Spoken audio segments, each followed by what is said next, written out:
Nanti kerugian nggak nih?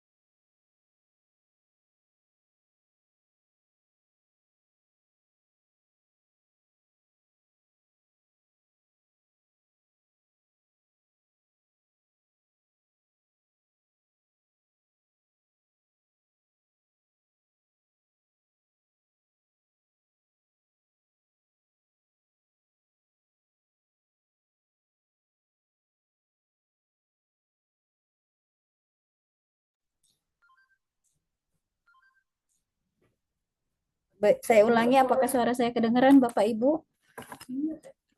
Tidak, tidak. Dengar, Bu. Terdengar, Bu. Terdengar, Bu. Baik. Saya lanjutkan ya Ibu. Maaf atas Ya, Bu. ketidaknyamanannya. Silakan, Bu. Yang kami hormati Ibu Rahmi selaku penanggung jawab mutu. Yang kami hormati para narasumber dari instalasi masing-masing serta peserta yang kami banggakan.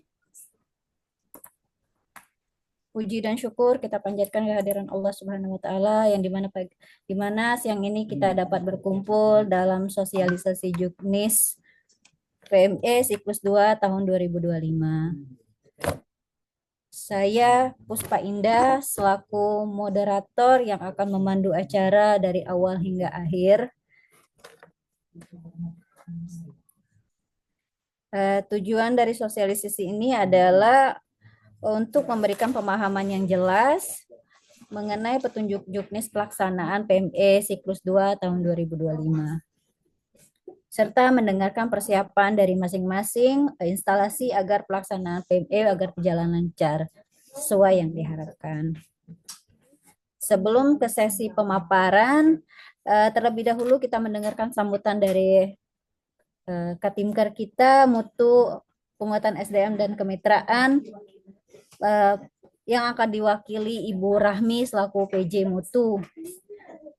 Baik, pada Ibu Rahmi mungkin ada sambutan yang mungkin sedikit banyak yang dapat disampaikan. Baik.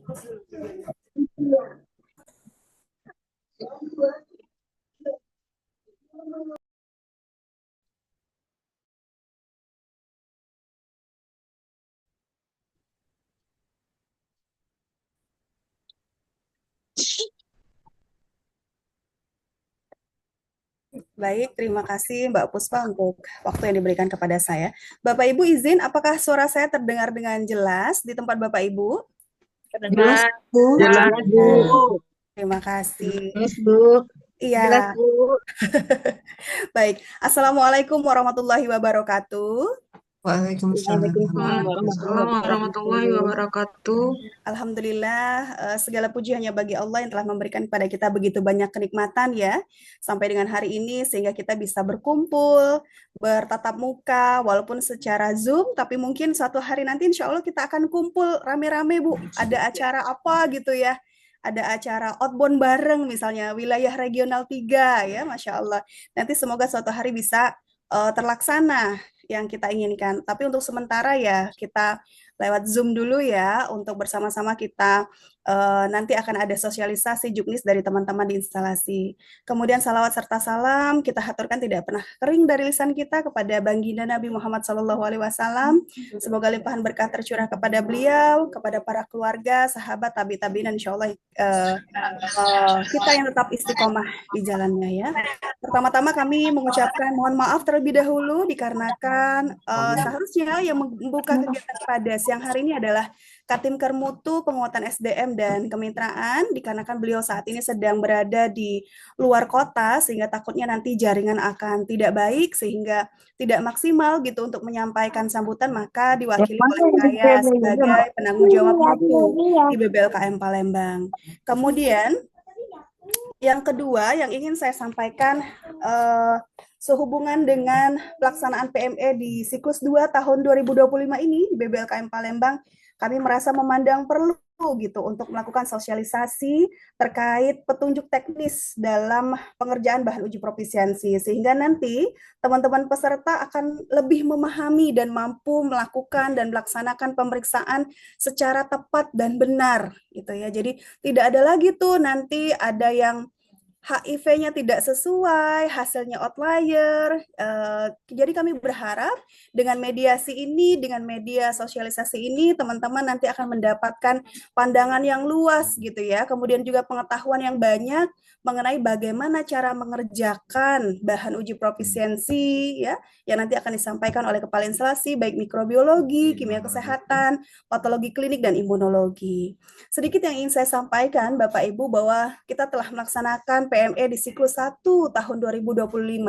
Hasilnya mengalami peningkatan yang cukup signifikan mulai dari jumlah peserta ya, jadi kita mendapatkan 31% peningkatan jumlah peserta dan juga terkait dengan kualitasnya.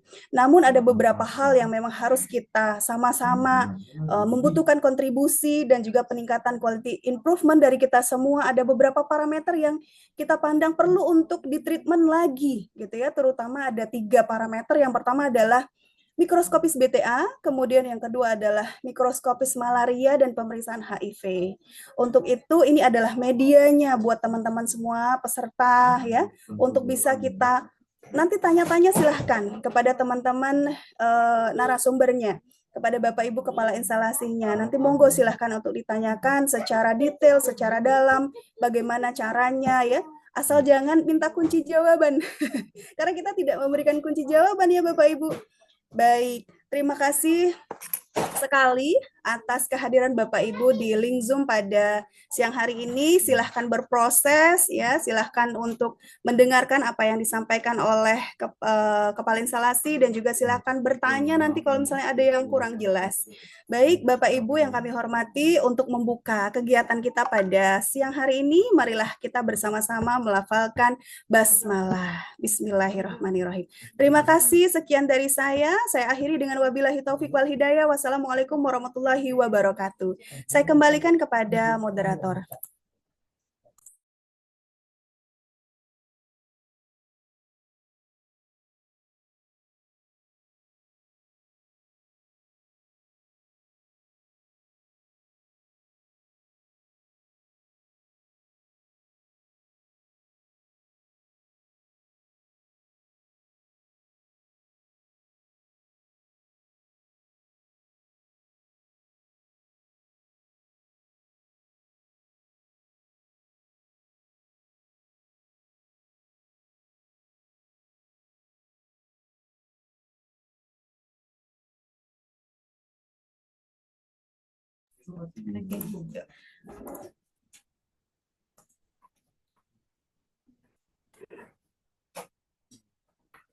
Baik, terima kasih Bu Rahmi atas sambutannya yang sangat inspiratif dan sekaligus pembuka acara kita pada siang hari ini dalam keadaan semangat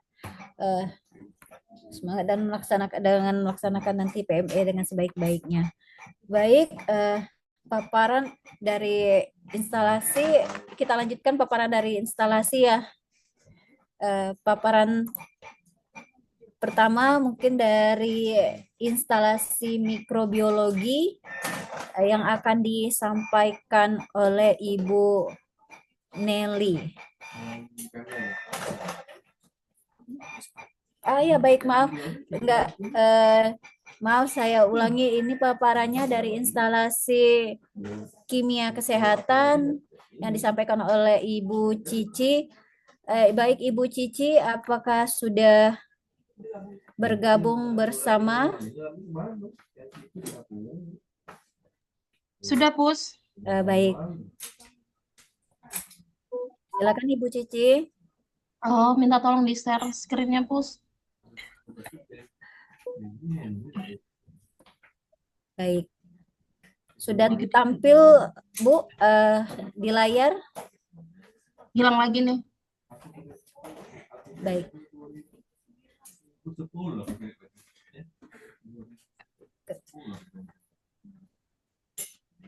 Sudah muncul ya Bu?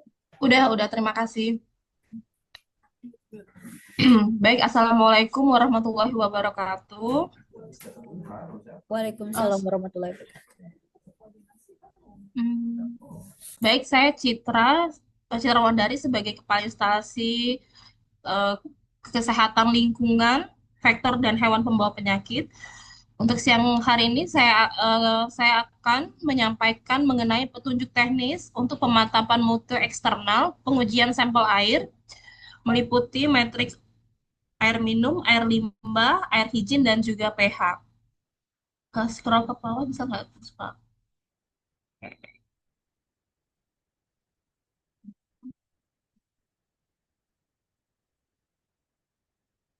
Ini untuk jadwalnya ya, pembukaan kemarin pendaftaran dimulai tanggal 2 Januari, kemudian batas akhir pendaftaran sudah pada tanggal 22 Juli, di mana pendistribusian bahan uji itu sudah kita laksanakan dari tanggal 2 sampai 17 September 2025, di mana akan dilaksanakan pemeriksaan serentak itu pada tanggal 3 Oktober 2025. Batas akhir penerimaan jawaban yang akan kami terima yaitu pada tanggal 16 Oktober 2025 dan para peserta akan mendapatkan feedback kembali pada tanggal 17 November 2025. Diturunin ya. Ini kemarin sudah tahapan-tahapan yang para Bapak Ibu laksanakan yaitu dimulai dari pendaftaran, lalu unggah bukti pembayaran, verifikasi, distribusi, kemudian tanda terima bahan uji, pemeriksaan, lalu dan entry hasil, lalu informasi entry hasil terkirim, kemudian akan ada survei kepuasan pelanggan, lalu ada hasil evaluasi yang bisa dilihat melalui aplikasi PME, kemudian laporan dan juga juknis per bidang pemeriksaan itu sudah terdapat di aplikasi PME kami beserta skema. Next, Puspa. Ini adalah ruang lingkup untuk PME yang dilaksanakan di instalasi kesehatan lingkungan. Yang pertama adalah metriknya air minum dengan parameter logamnya yaitu Fe, besi, mangan, kemudian kadmium, Pb, Al, dan juga Cu. Untuk anionnya yaitu fluorida dan juga ada kekeruhan. Kemudian yang kedua ada metrik air limbah atau kita Al, parameter logamnya yaitu Fe, Mn, Cd, Pb, Al, Cu, dan krom. Lalu ada juga amonia. Kemudian yang ketiga ada metrik air hijin dengan parameter logam terlarut yaitu Fe, Mn, Cu, Zn, anionnya ada nitrat, kemudian ada kekeruhan. Lalu yang keempat adalah pengujian pH. Next. Ini adalah petunjuk teknis bagi peserta di mana tujuannya adalah untuk menjamin agar hasil uji yang dilaporkan dapat diolah dengan baik. Laboratorium peserta uji dimohon untuk memperhatikan hal-hal berikut ini. Yang pertama adalah kode lab. Jadi nanti peserta itu akan mendapatkan PNPME sebanyak 3 tabung bagi yang ikut secara lengkap, yaitu metrik air minum, 2 tabung air limbah, kemudian 3 tabung air hijin, dan juga 1 tabung untuk pengujian pH. Di mana setiap tabung itu sudah dicantumkan kode dan inisial dan identitas masing-masing kode lab yang spesifik. Dan ini dijamin kerahasiaannya oleh penyelenggara. Jadi di satu peserta tidak tahu di mana kode peserta lainnya. Misalnya contoh kodenya adalah AM itu air minum, 01 adalah siklusnya, kemudian 25 merupakan tahunnya. Kemudian AL itu untuk air limbah, AH merupakan air hijin atau air bersih. Next, sampel.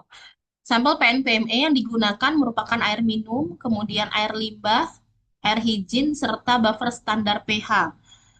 Sampel PNPME dikemas dalam tabung ulir yang sudah kita tutup teflon, di mana setiap peserta yang mendaftar lengkap itu akan mendapatkan 9 tabung. eh, Tabung PNPME dengan kode tabung ulir yang berbeda di tiap-tiap peserta. Dan info jumlah tabung ulir jika keikutsertaan lengkap adalah sebagai berikut. Kemudian setelah sampel uji diterima di lab, kemudian segera buka kemasan luar lalu periksa dan cermati kondisi sampel yang diterima. Ini bisa direkam melalui video ya, jadi kita bisa melihat apakah sampel itu rusak atau misalnya bocor ataupun pecah. Ini mungkin bagi peserta lebih baik sampel yang datang itu bisa di dalam bentuk video gitu. Jadi sebagai bukti jika terjadi hal-hal yang tidak kita inginkan. Kemudian catat tanggal penerimaan, lalu kondisi di mana sampel tersebut kita terima. Kemudian sampel yang telah diterima itu dapat disimpan di suhu 4 derajat Celcius plus minus 2 derajat Celcius. Untuk pengujian sampel PNPME, parameter uji untuk metrik air minum adalah logam terlarut, kemudian dan juga fluorida dan kekeruhan. Untuk air limbah ada logam total, kemudian juga amonia. Untuk air hijin merupakan logam terlarut, nitrat dan juga kekeruhan. Di mana pengujian dilaksanakan sesuai dengan jadwal, yaitu tanggal 3 Oktober 2025. Sebelum dilakukan analisis sampel, PNPME diberi perlakuan pengenceran terlebih dahulu sesuai dengan petunjuk yang di bawah ini.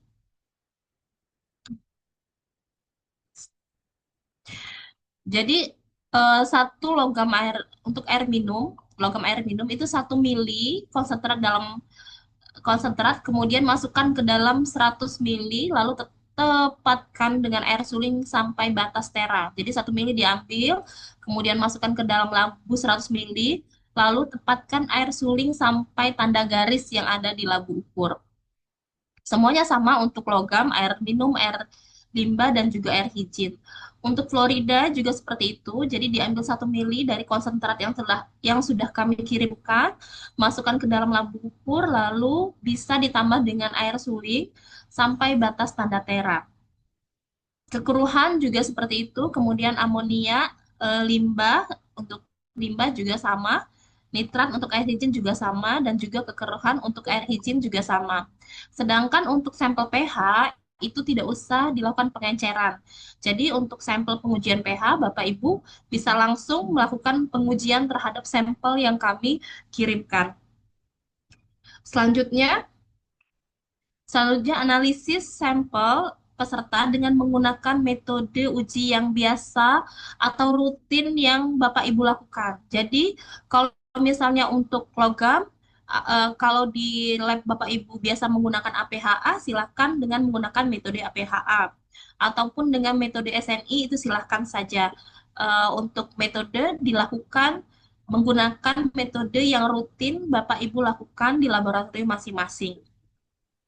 Berikut adalah rentan konsentrasi pengujian yang sudah kami tetapkan. Fe, Mn, Cd, Pb itu semuanya sudah ada rentannya. Mungkin Bapak Ibu bisa membacanya. Oke, next.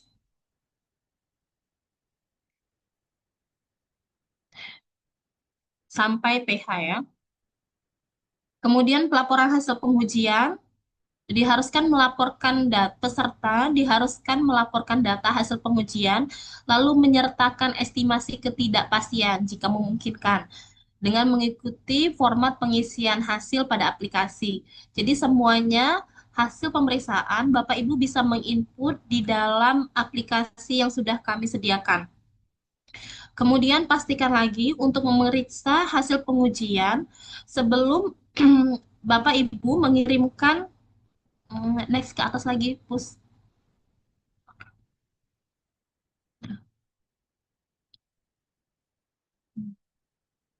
Oke. Pastikan untuk memeriksa hasil pengujian sebelum Bapak Ibu mengirimkan hasil ke aplikasi, termasuk juga kode lab yang ada di kemasan uji. Jadi dilihat hati-hati Bu, apakah kodenya sudah sesuai atau belum, kemudian apakah penulisan kode spesifiknya juga sudah benar. Lalu untuk memastikan semua bukti dokumen pengujian itu dapat diupload nanti di bagian aplikasi. Jadi ada tombol untuk penguploadan aplikasi, di mana file yang Bapak Ibu upload itu merupakan yang pertama adalah hasil print out dari alat, itu misalnya dari menggunakan spektro, itu kan ada printannya, kemudian atau menggunakan AAS atau ICP juga bisa diupload di aplikasi tersebut.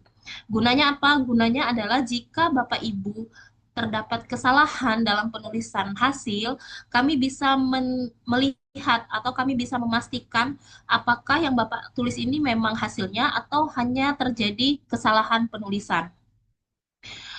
Kemudian hasil pengujian tidak dikalikan dengan nilai pengenceran. Jadi langsung langsung dibulatkan saja hasilnya sesuai dengan apa yang Bapak Ibu dapat di alat. Kemudian aturan pelaporan hasil pengujian yaitu semua data parameter hasil pengujian dilaporkan mengikuti 3 angka di belakang koma dalam satuan yang sesuai dengan tertera di FR PUP KT 001 Ref 030.0317. Pembulatan angka desimal hasil pengujian diharapkan mengikuti aturan sebagai berikut. Satu, yaitu jika diperoleh angka desimal kurang dari 5, maka pembulatannya adalah turun. Contohnya, 14,5554 dibulatkan menjadi 14,555. Kemudian 14,6766 dibulatkan menjadi 14,677 karena yang ketiga itu sudah di atas angka desimalnya sudah lebih dari 5. Jadi dia dibulatkannya di atasnya. Oke, next. Jika diperoleh angka desimal 5 yang akan dibulatkan dari angka genap yang ada di depannya, maka angka 5 tersebut menjadi hilang. Tetapi bila angka di depannya ganjil, maka pembulatannya akan naik. Contohnya adalah 14,4665 dibulatkan menjadi 14,466. Kemudian jika 14,6775 dibulatkan menjadi 14,678.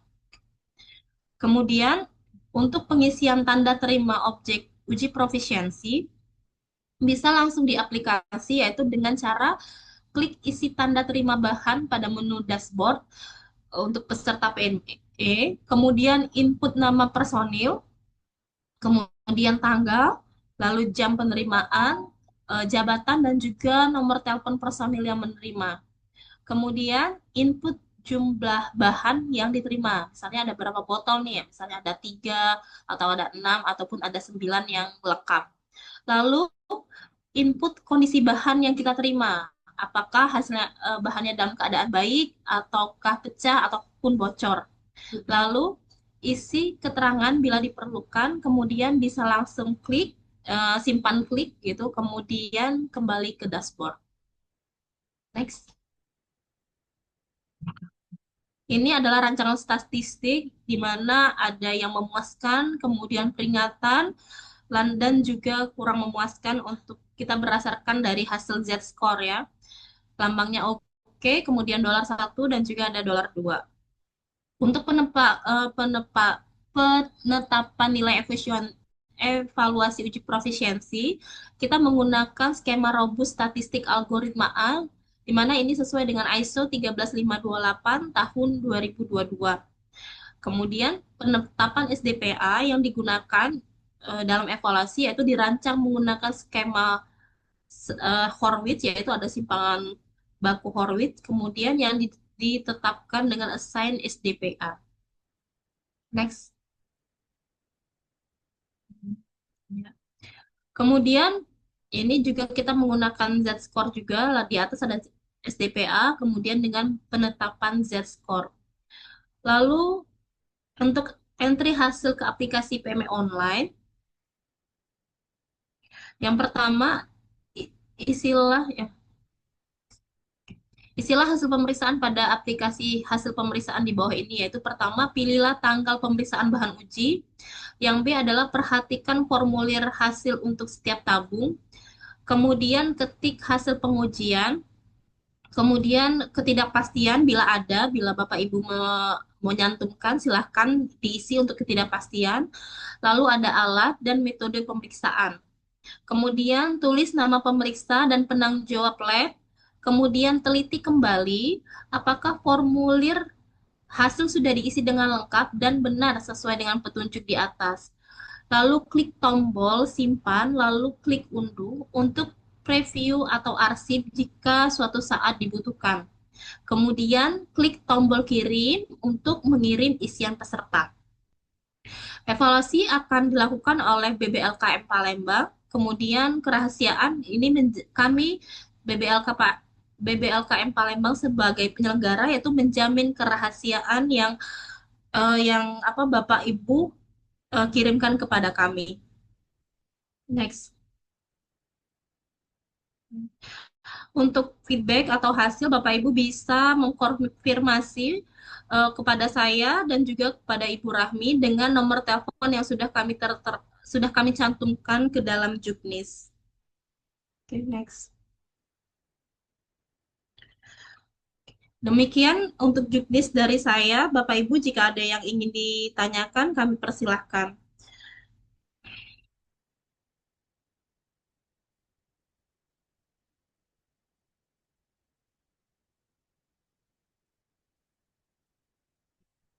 Rahmi. Ya, sepertinya Puspa. Sebentar ya. Ya, Mbak. Sebentar, Pus. Oke. Udah.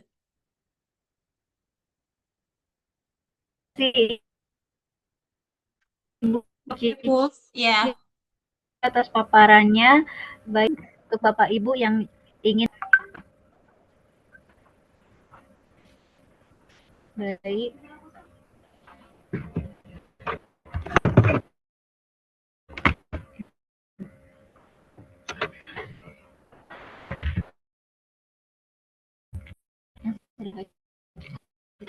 Untuk Bapak Ibu, kemarin kami sempat ada yang konfirmasi ke kami bahwa memang sampel yang kami kirimkan itu sedikit, hanya 10 mili. Jadi sebelum Bapak Ibu mengerjakan sampel pengujian, Bapak Ibu harus membaca juknis tersebut dengan teliti.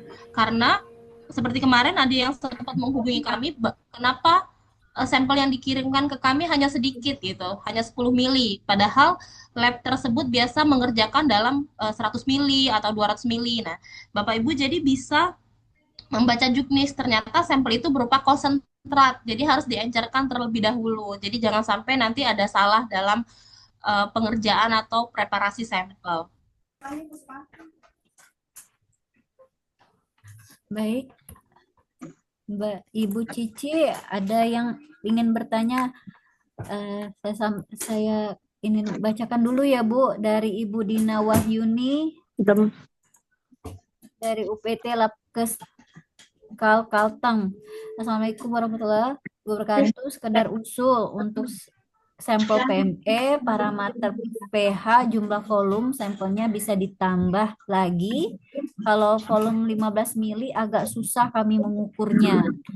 Nah, gimana Bu Cici? Kalau di Kalteng pakai alat apa ya? Karena sebelumnya sih kita dengan jumlah sampel yang sama, waktu siklus 1 sepertinya tidak ada masalah untuk jumlah sampel pH. Ibu Dina ya, Bu Dina Wahyuni kalau di Kalteng itu pakai alat apa? Hana ya. Mana resen, Mbak? Oke, Hana ya. Oh, Baik, untuk jawaban itu Ibu Dina apakah sudah memuaskan? Kita kalau cukup kita lanjut ya ke Ibu Aira Artada. Silakan Ibu Aira yang ingin bertanya, kami persilakan.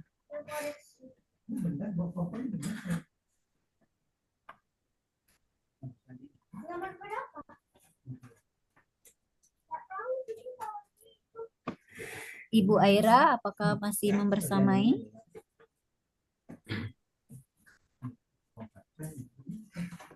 Ibu izin Bu, ingin konfirmasi bertanya Bu. Boleh, silakan Bapak.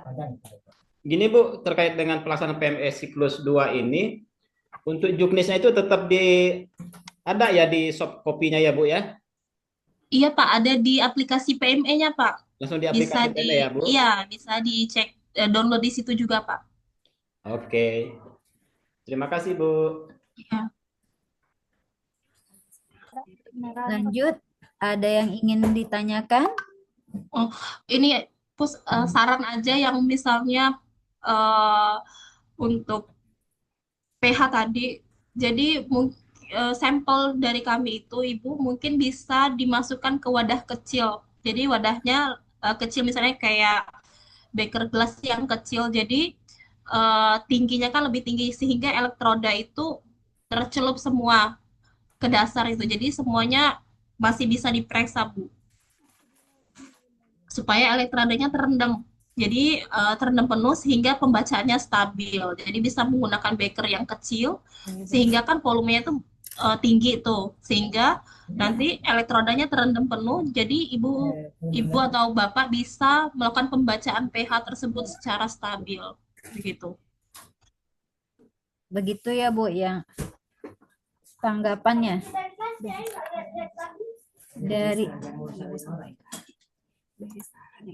dari saran yang Ibu sampaikan. Terima kasih. Lanjut untuk pertanyaan berikutnya atau ada usulan yang mungkin bisa disampaikan? Baik. Kang Ibu Rahmi, Iya, Bapak. Ibu izin saya agak melenceng dari yang penjelasan yang tadi masalah kimia air ya. Boleh, Ini saya silakan. masalah imuno atau kimia klinik lah gitu ya. Untuk sampel imuno itu kan pada waktu kita membuat laporan penerimaan sampel itu, pengiriman bahan uji PME itu, kita kan diisi formulir tanda terima bahan uji itu, sudah kita lapor. Nah, di situ ada pilihannya kondisi sampel yang kita terima. Ada yang keruh, ada yang jernih, kan gitu. Nah, jika kondisi sampel itu memang keruh, pemeriksaan akan tetapkah kita lakukan? Terima kasih. Baik, Bapak. Terima kasih atas pertanyaannya. Untuk pertanyaannya kami tampung dulu ya, Pak, karena akan dijawab sama narasumber berikutnya. Gitu ya, Pak ya? Oke, baik, Bu. Baik. Kita lanjut pertanyaan berikutnya. Kita lanjut paparan berikutnya ya. Baik. Paparan selanjutnya akan disampaikan dari instalasi mikrobiologi yang disampaikan oleh Ibu Nelly. Ibu Nelly, apakah sudah bergabung? Ya, Puspa, Ya, baik Ibu, silakan. bisa bantu ditampilkan. Baik Ibu, mohon untuk tunggu sebentar ya.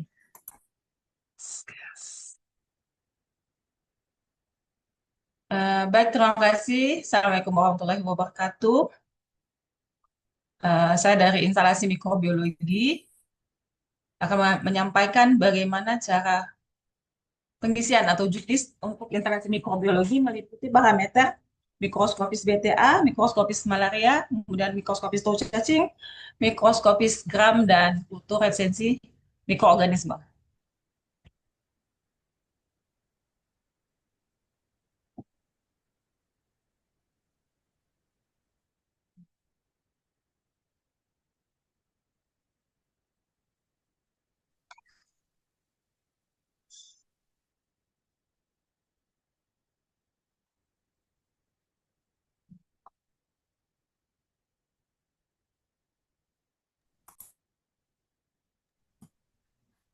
Eh, Mohon tunggu sebentar, Bu ya.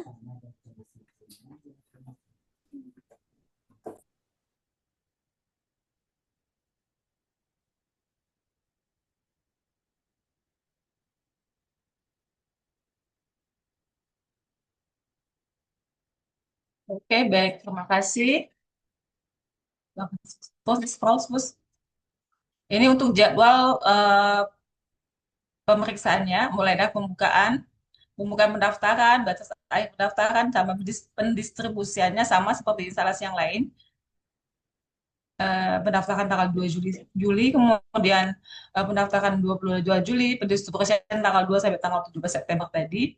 Kemudian pemeriksaan serentak pada tanggal 3 Oktober 2025. Kemudian batas akhir penerimaan jawaban itu 16 Oktober 2025. Jadi ini batas akhir ya Bapak Ibu sekalian. Jadi boleh di-entry sebelum tanggal ini, asal tidak melewati dari tanggal ini. Kemudian kami akan memberikan feedback pada tanggal 17 November 2025. Lanjut, Sus. Untuk aplikasi PME online-nya sama seperti instalasi Kimkes ya, mulai dari pendaftaran, unggah bukti pembayaran, kemudian verifikasi sampai distribusi, tanda penerimaan bahan uji, pemeriksaannya di entry, kemudian informasi entry hasil terkirim, survei kepuasan pelanggan, hasil evaluasi, kemudian laporan evaluasi, juknis, dan skema. Lanjut, Pus. Ini parameter. Lanjut. Ini untuk bahan PME yang kami kirimkan meliputi parameter mikroskopis BTA. Kami akan mengirimkan sebanyak 10 slide sediaan data yang telah diwarnai dengan menggunakan pewarnaan Nielsen.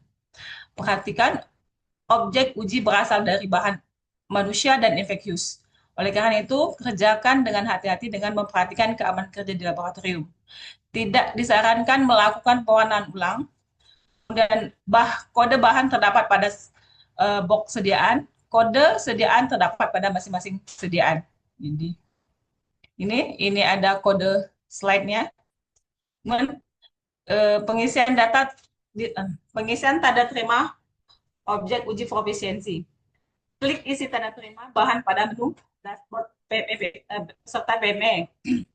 Kemudian input nama personil penerima, tanggal penerimaan, jam penerimaan, kemudian jabatan serta nomor telepon personil yang menerima. Kemudian input jumlah bahan yang diterima. Kemudian input juga kondisinya seperti apa, apakah ada yang pecah atau retak ataupun dalam kondisi baik. Kemudian isi keterangan, kemudian simpan, klik kembali ke dashboard. Kemudian untuk pemeriksaannya, lanjut Pus. Untuk pemeriksaan setelah sediaan diterima di lab, segera lakukan pemeriksaan. Pembacaan sediaan dilakukan oleh petugas yang melakukan pengerjaan sampel rutin dan diperlakukan dengan cara yang sama seperti sampel biasa. Kemudian prosedur pemeriksaannya, kita pertama-tama menggunakan objektif 10 kali dulu untuk mendapatkan lapangan pandang, kemudian kita lakukan pembesaran dengan 100 lapangan pandang. Jadi pembesaran yang kita gunakan adalah yang 1000 kali. Kemudian catat kode sediaan dan hasil pemeriksaan secara berurutan dari nomor yang kecil sampai nomor yang besar. Jadi nomor yang kecil dulu, baru nomor yang besar, berurutan. Kemudian pelaporannya menggunakan skala IWAT. Jadi kalau seandainya tidak ditemukan BTA dalam 100 lapangan pandang, maka pelaporannya adalah negatif. Jika ditemukan 1-9 BTA dalam 100 lapangan pandang, maka pelaporannya adalah scanty. Jika ditemukan 10-9 BTA dalam 100 lapangan pandang, maka pelaporannya adalah 1 positif. Jika ditemukan 1-10 BTA setiap lapangan pandang, ini minimal diperiksa dalam 50 lapangan pandang, maka pelaporannya adalah 2 positif. Jika ditemukan lebih dari 10 BTA dalam 1 lapangan pandang, ini minimal diperiksa dalam 20 lapangan pandang, maka pelaporannya adalah positif. Positif 3. Setelah selesai diperiksa, hilangkan minyak imersi dengan cara menempelkan permukaan yang ditetesi dengan tisu, kemudian simpan sediaan dalam kotak sediaan sesuai dengan nomor kode sediaan. Lanjut, Pus. Kemudian entry hasil ke aplikasi PME online. Tuliskan tanggal pemeriksaan, pilih kode bahan A, B, atau C sesuai dengan kode bahan yang ada pada box sediaan. Jadi yang kami kirimkan itu ada bermacam-macam kodenya. Ada yang A, B, C, mungkin kadang-kadang ada sampai dengan D, sesuai dengan stok yang kami punya. Pilih hasil pemeriksaan sesuai urutan nomor sediaan dari yang terkecil hingga yang terbesar. Tulis nama pemeriksa, lengkap beserta gelar, kualifikasi pendidikan pemeriksa, kemudian nama penanggung jawab labnya. Lanjut, Pus. Teliti kembali apakah formulir hasil sudah berisi dengan lengkap dan sesuai dengan di atas. Kemudian klik tombol simpan, lalu unduh. Untuk preview atau arsip jika suatu saat diperlukan, dibutuhkan atau verifikasi. Bila ada perbaikan pada formulir hasil, jangan lupa klik simpan perbaikan, lalu klik unduh. Pastikan kembali bahwa hasil yang dikirim sudah benar. Kemudian klik tombol kirim, mengirim isian peserta, lalu klik. Peserta wajib mengisi atau menginput seluruh parameter yang dipilih ke dalam aplikasi PME BBLK Palembang. Untuk evaluasi, itu dilakukan oleh BBLK Palembang. Nilai dinyatakan lulus jika nilai rata-rata lebih dari, nilai lulus itu rata-rata 90 tanpa PPT dan NPT. Jadi tidak ada positif palsu atau negatif palsu tinggi. Tidak lulus jika nilai kurang dari 90 atau ada PPT atau NPT. Jadi lebih dari 90 tanpa PPT dan NPT berarti dinyatakan lulus. Jika di bawah 90 itu tidak lulus. Peserta dapat untuk banding hasil, peserta dapat melakukan banding hasil dengan mengkonfirmasi serta mengisi formulir banding yang dikirimkan oleh admin PME. Jadi kalau seandainya ada hasil yang tidak sesuai dengan yang sudah kami kirimkan, misalnya kunci kami itu negatif, tapi Bapak Ibu sendiri menemukan positif, itu boleh mengajukan banding dengan mengisi formulir yang dikirimkan oleh admin PME kami. Dan sediaan yang akan dilakukan uji banding tersebut dikirimkan beserta dengan pengantar tadi. Formulir banding hasil yang telah diisi, yang ditandatangani oleh penanggung jawab laboratorium peserta, dikirim kembali ke penyelenggara uji profesionsi dalam bentuk file. Ini dapat diajukan setelah 14 hari sejak hasil evaluasi dikeluarkan. Jadi kalau sudah lebih dari 14 hari, kami tidak melayani atau tidak menanggapi lagi untuk uji banding, untuk banding hasil. Apalagi sudah berbeda siklus. Siklus 2, siklus 1 mau dibanding di siklus 2, itu tidak bisa lagi. Kemudian kriteria banding hasil, mengirimkan foto hasil pemeriksaan yang dibandingkan, kemudian mengembalikan sediaan objek uji yang akan dibanding, dan telah dikemas dengan baik dengan biaya pengiriman ditanggung oleh peserta yang mengajukan banding.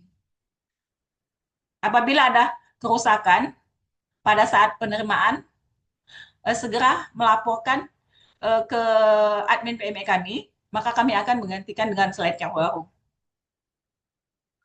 Lanjut, Puspa.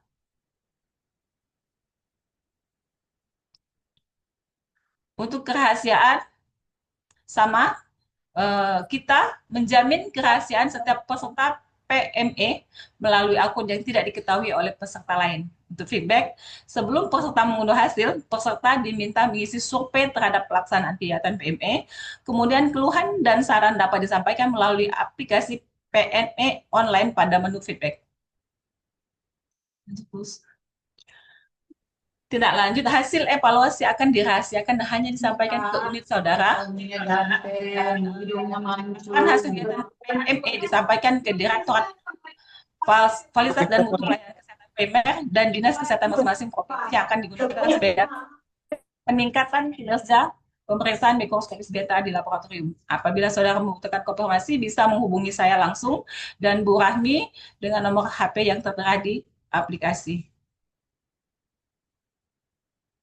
Sudah selesai, Puspa, lanjut. Lanjut, Puspa, untuk parameter yang berikutnya. Baik, Ibu, mohon untuk tunggu sebentar. Segera kami screen. Baik, terima kasih, Puspa.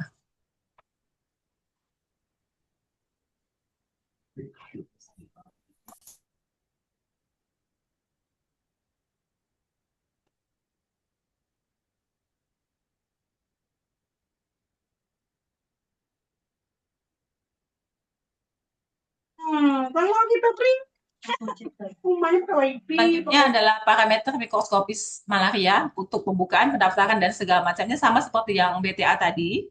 Lanjut ke juknis pengisian aja, Pus. Ini. Di sini kami mengirimkan ke atas, Pus. Sama kode bahan ada pada box sediaan, kemudian kode sediaan terdapat pada masing-masing sediaan. Kami mengirimkan sebanyak 10 sediaan malaria yang sudah diwarnai dengan warnaan Gemsa. Lanjut. Sini ya. Untuk pemeriksaan, setelah sediaan diterima, laboratorium segera melakukan pemeriksaan. Sama seperti BTA ya, sebegitu sampel diterima, segera lakukan pemeriksaan. Kemudian pembacaan sediaan dilakukan oleh petugas yang melakukan pengerjaan sampel rutin dan diperlakukan dengan cara yang sama seperti sampel rutin. Kita menggunakan lensa objektif terlebih dahulu, kemudian pembesaran dengan 1 kali. Yang kita identifikasi adalah yang dilakukan adalah melakukan identifikasi spesies dan stadium, juga menghitung kepadatan parasit. Jadi untuk identifikasi spesies dan stadium itu dilakukan sediaan darah tebal. Jadi sediaan darah tebal digunakan untuk screening pada tidaknya parasit Plasmodium. Pembacaan dilakukan hingga 200 lapangan pandang untuk menyimpulkan hasil negatif. Jika ditemukan parasit Plasmodium, lakukan identifikasi spesies Plasmodium beserta stadiumnya pada sediaan darah tipis. Jadi untuk screening awal, untuk menentukan positif atau negatif, itu kita baca dulu di sediaan darah tebal. Untuk menentukan spesiesnya, baru kita konfirmasi ke sediaan darah tipis. Kemudian hitung kepadatan parasit untuk semua sediaan positif apapun spesiesnya. Itu untuk hitung kepadatan parasit dilakukan pada sediaan darah tebal. Kemudian parasit yang dihitung hanya stadium aseksual, jadi hanya tropozoid dan sizon. Gametositnya tidak dihitung. Hitung jumlah parasit dan jumlah leukosit dalam tiap lapangan pandang sampai jumlah leukosit mencapai dengan 200 leukosit. Lanjut, Puspa. Oke. Jika dalam 200 leukosit hanya ditemukan 99 parasit atau kurang, maka pembacaan dilanjutkan sampai dengan menemukan 500 leukosit. Jadi Bapak Ibu sekalian melakukan perhitungan menggunakan 2 colony counter, kemudian 1 untuk menghitung leukosit, 1 untuk menghitung plasmodium. Jika sudah sampai dengan 200 leukosit, Bapak Ibu stop dulu. Terus lihat apa jumlah parasit yang ditemukan itu sudah mencapai 99. Kalau dia lebih dari 99, kurang dari 99, berarti pembacaan dilanjut lagi sampai dengan mendapatkan 500 leukosit. Lanjut. Ini rumus untuk perhitungannya. Jumlah parasit dibagi jumlah leukosit dikali 8.000 adalah jumlah parasit per mikroliter darah. Ini contohnya 153 parasit yang kita temukan, kemudian leukosit yang kita temukan adalah 215. Maka 153 dibagi 215 dikali 8.000. Kemudian catat hasil pemeriksaan. Lanjut, Pus. Ini. Kan tanggal pemeriksaan, kemudian tulis kode bahan yang diterima, A, B, atau C sesuai dengan kode bahan yang tersedia pada box. Kemudian pilih hasil pemeriksaan sesuai urutan nomor bahan dari yang terkecil hingga yang terbesar. Kemudian isi pada kolom yang telah disediakan. Jika dalam 288 dengan sediaan darah tebal tidak ditemukan plasmodium, pilih hasil negatif.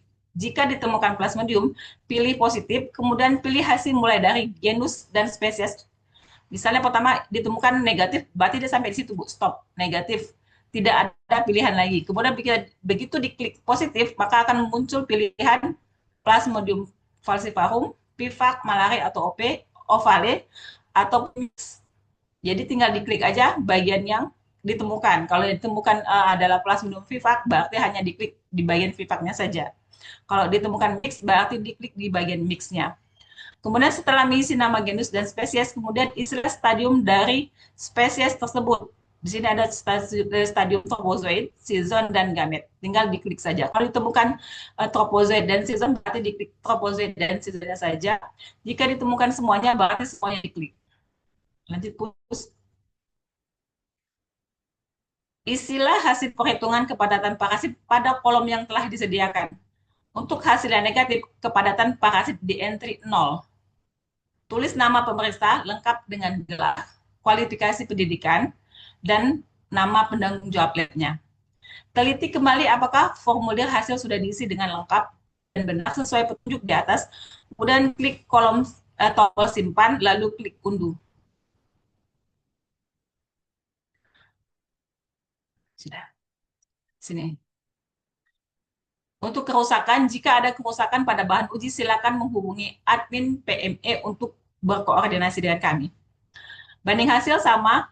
Banding hasil dilakukan setelah hasil diterima 14 hari sejak hasil evaluasi dikeluarkan.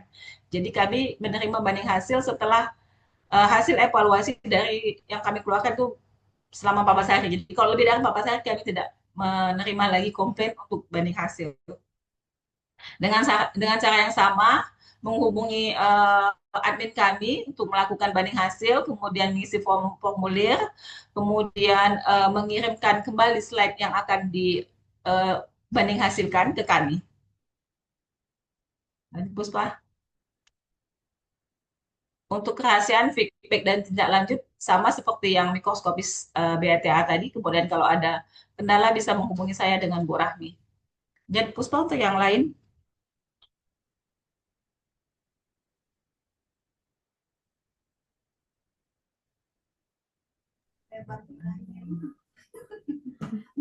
Lanjut ya, Bu. Ya.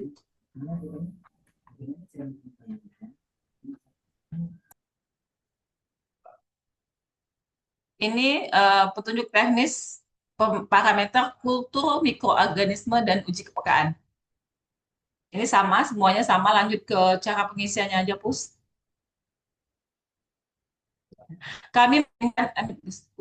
Kami mengirimkan 3 bahan panel untuk parameter kultur dan uji kepekaan. Jadi ada 3 sampel, 2 dilakukan uji kepekaan, dan 1 tidak dilakukan kepekaan karena merupakan bakteri flora normal. Lanjut, Pus.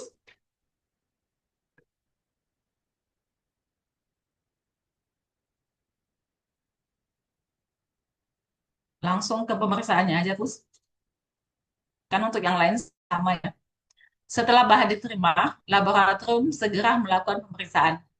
Pemeriksaan dilakukan oleh petugas yang melakukan pemeriksaan sampel rutin dan diperlakukan dengan cara yang sama seperti sampel rutin. Prosedurnya, kultur mikroorganisme yang tidak diketahui ini merupakan kultur mikroorganisme murni yang bersifat aerob.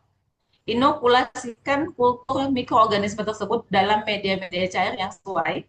Kemudian identifikasi kultur mikroorganisme tersebut dengan metode mikroskopis, kemudian dilanjut dengan biokimia, menggunakan gula-gula atau menggunakan otomatik atau uji serologis atau tes lainnya yang diperlukan.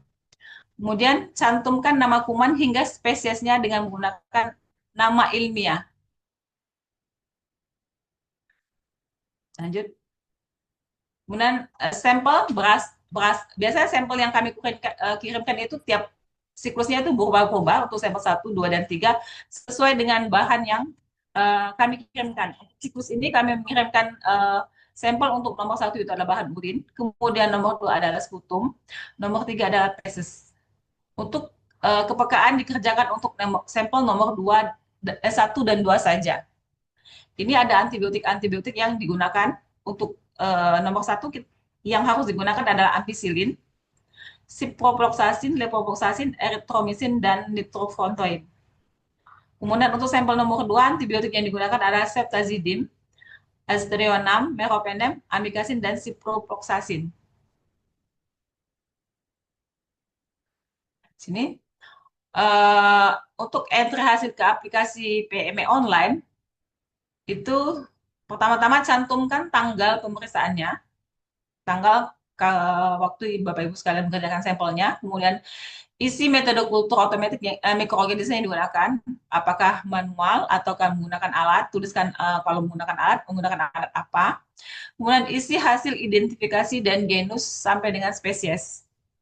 Isi kode kuman secara berurutan dari yang terkecil hingga yang terbesar. Kemudian isi metode uji kepekaan dan pilih merek dis antibiotik yang digunakan. Isi hasil uji kepekaan sesuai dengan antibiotik yang digunakan, kemudian tulis nama pemeriksa lengkap dengan gelarnya, kemudian kualifikasi pendidikannya, dan nama penanggung jawab labnya. Kemudian teliti kembali apakah formulir hasil sudah berisi dengan lengkap dan benar sesuai petunjuk di atas, kemudian klik tombol simpan dan klik tombol unduh seperti yang lainnya. Lanjut, Puspa. Ya, untuk evaluasi dilakukan secara untuk evaluasi dilakukan dengan cara menilai ketepatan hasil pemeriksaan dengan nilai rujukan yang telah ditetapkan. Jadi membandingkan hasil yang dikirimkan oleh peserta dengan kunci yang kami terima, yang kami siapkan. Dan hasil untuk evaluasi itu dilakukan oleh kami BBLK Palembang bagian instalasi mikrobiologi. Untuk kerahasiaan itu dijamin oleh kami. Kemudian untuk feedback sama seperti yang PME, BTA, dan mikroskopis malaria tadi.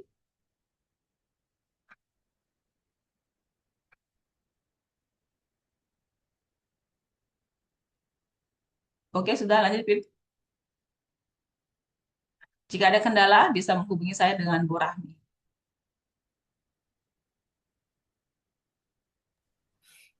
Lanjut, Pus. Baik, Bu.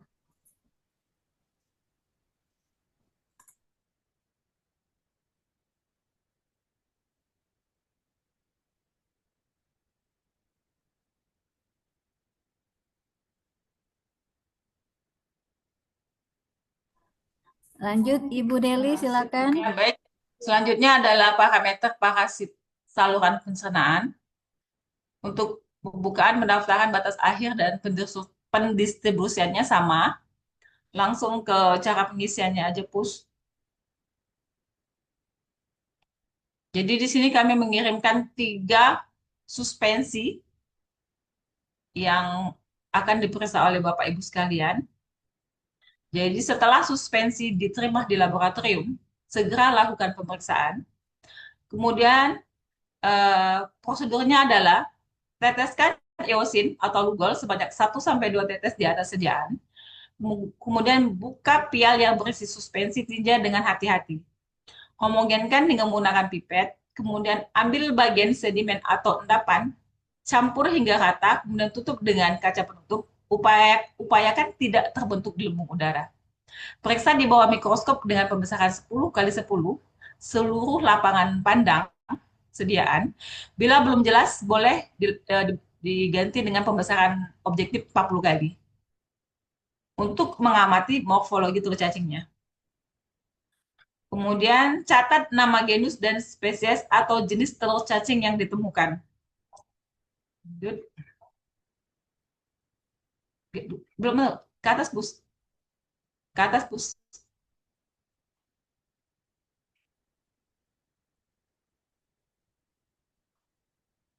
Sudah. Untuk cara entry sama seperti BTA tadi ya. Untuk evaluasi dilakukan oleh BBLK Palembang yang dinyatakan lulus apabila skor rata-rata lebih dari 20. Di sini cara evaluasinya nggak ada ya, Bus ya?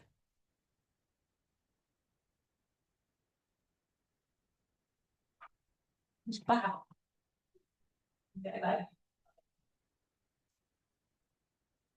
Oke. Ya, jadi cukup ya.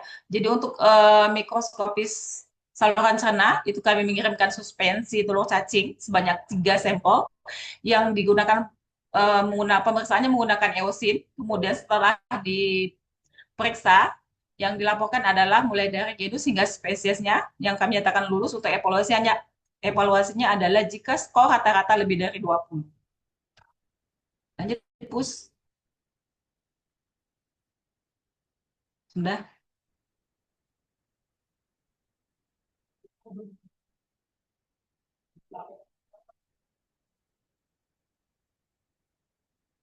Lanjut parameter mikroskopis gram. Ini parameter baru ya Bapak Ibu sekalian. Ini baru ada di siklus 2 tahun 2025. Kami mengirimkan sebanyak 3 sediaan yang sudah diwarnai dengan pewarnaan gram dan sudah diawetkan. Kemudian perhatian, objek uji berasal dari manusia dan infeksius. Oleh karena itu, kerjakan dengan hati-hati dengan memperhatikan keamanan kerja di laboratorium. Kemudian tidak disarankan untuk melakukan pewarnaan ulang. Kode bahan terdapat pada box dan kode sediaan terdapat pada masing-masing sediaan. Kondisi bahan saat diterima harus memenuhi syarat kelayakan, apakah kotak sediaan masih tersegel dan utuh, atau slide-nya tidak retak dan tidak pecah. Apabila bahan uji diterima dalam kondisi cacat, segera laporkan ke bagian admin kami dalam waktu kurang dari 24 jam. Scroll.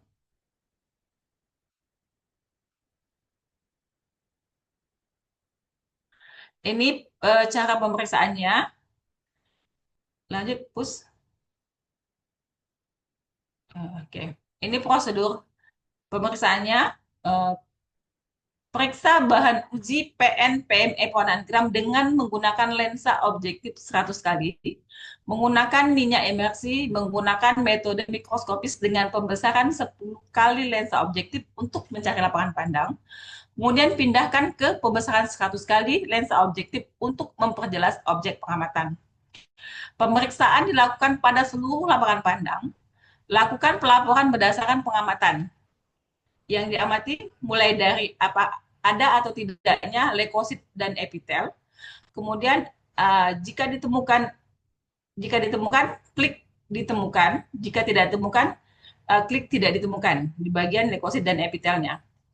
Kemudian pengamatan bakteri bersifat gram positif atau gram negatif dan bentuknya berbentuk kokus atau basil. Jadi kalau dia positif, klik gram positif, kemudian nanti akan ada pilihan kokus atau basil. Kalau dia gram negatif juga begitu, klik gram negatif, nanti akan ada pilihan kokus atau basilnya. Kemudian lakukan juga pengamatan ada atau tidaknya jamur, yeast atau HIPA. Kemudian catat hasil pemeriksaannya. Hasil yang didapat bisa diunduh di aplikasi. Ini cara evaluasi untuk mikroskopis pewarnaan gram yang dinilai adalah ketepatan peserta dalam pengamatan bakteri, termasuk identifikasi sifat gram dan bentuk bakteri, serta pengamatan yeast-nya. Ini skornya. Bila jawaban negatif benar, itu akan diberi nilai skor 10. Kemudian bila jawaban peserta sesuai dengan jawaban peserta sebenarnya, juga nilainya 10. Kemudian bakteri gram positif atau gram negatif benar.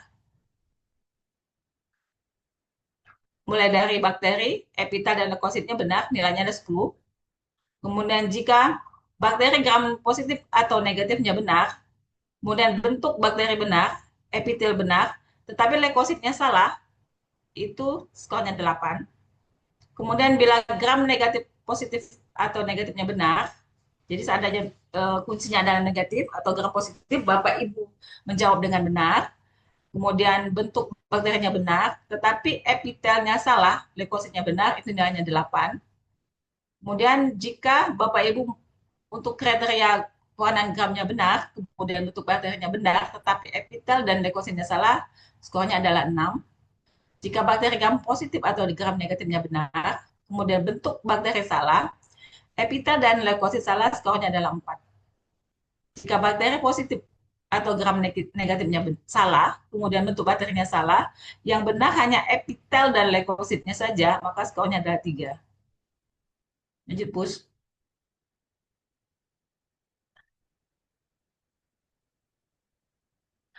Kemudian bakteri gram positif dan negatifnya salah, kemudian bentuk bakteri benar, epitel salah, leukosit benar, maka skornya adalah 2. Jika semuanya salah, mulai dari gramnya, bakteri, epitel, dan leukosit, maka nilainya ada 0. Skor lulus jumlah skor per slide dibagi 3. Skor lulus jika nilai lebih dari 7. Tidak lulus jika skornya kurang dari 7. Adipus. Sama banding hasil ditanggapi jika hasil diterima kurang dari 14 hari setelah hasil diterima.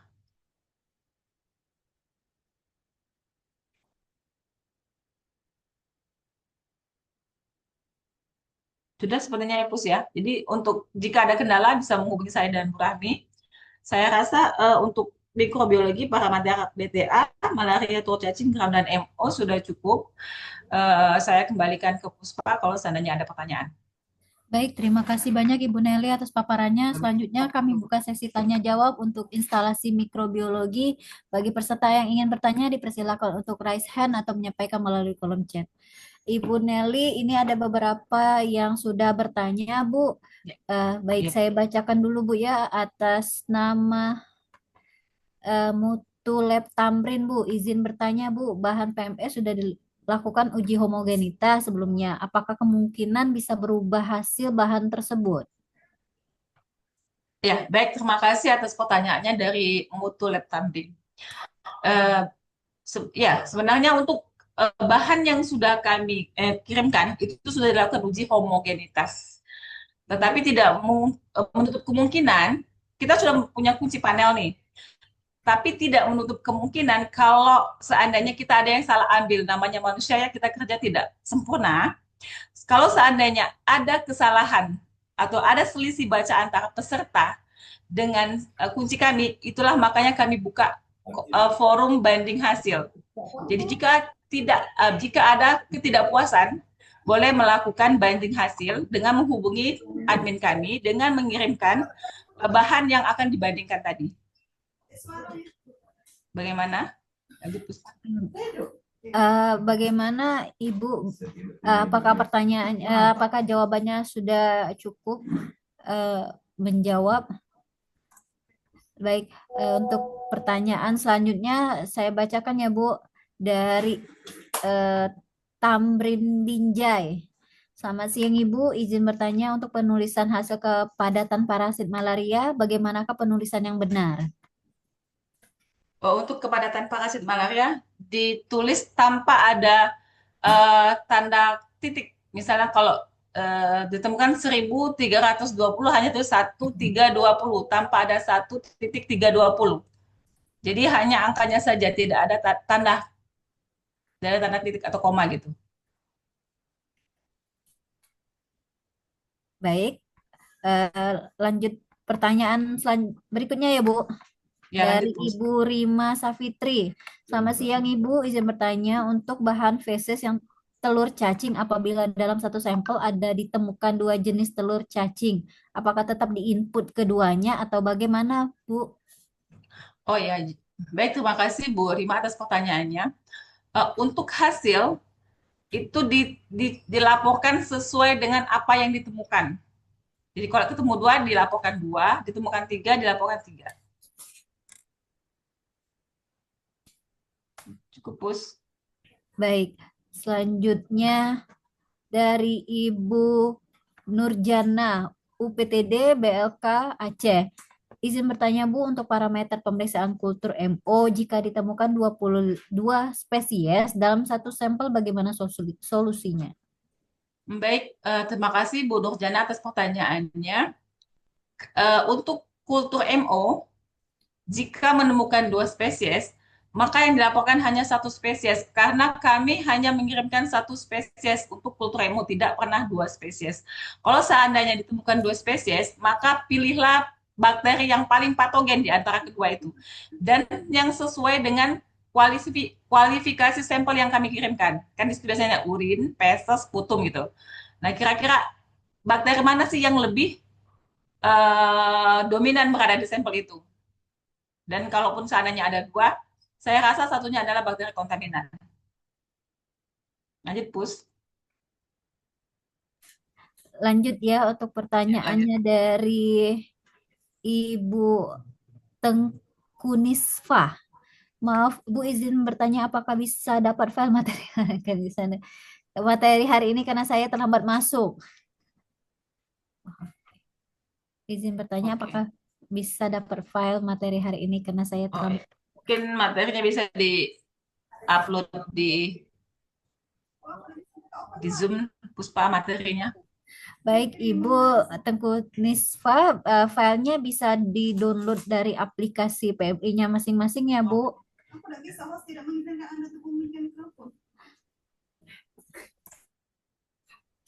Baik, selanjutnya pertanyaan dari PKM Meranti.